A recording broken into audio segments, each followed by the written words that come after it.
Hi everyone! Samahan niyo ako. Kukuha ako ng mga sinampay na tuyo na. Kaya, diyan muna kayo. Standby. O ayan. Yan ang mga isa sa mga gawain ko dito. Ako ang naglalaba, ako ang nagsasampay, at ako rin ang magtutupi niyan. Diba? Tiis lang para sa kinabukasan si Mami Mercy.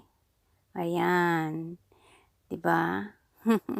Ini-enjoy ko na lang yung sarili ko, tsaka nala-love ko na rin yung work ko para magaan magaan sa pakiramdam na tanggap mo na yung yung trabaho mo kahit minsan nakakapagod. Kaya ganyan lang kasi ang buhay, eh. May rason man kung bakit tayo magtiis, 'di ba? Kaya tiis lang para sa kinabukasan, 'di ba? 'Yan. Iniwanan ko yung puti kasi basa pa, mga underwear 'yon. 'Yan.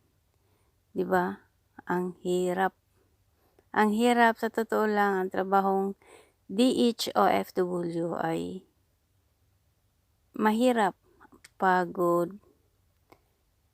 Hindi mo ma-explain, pero masuwerte na lang ako kasi hindi ako masyadong pagod dito.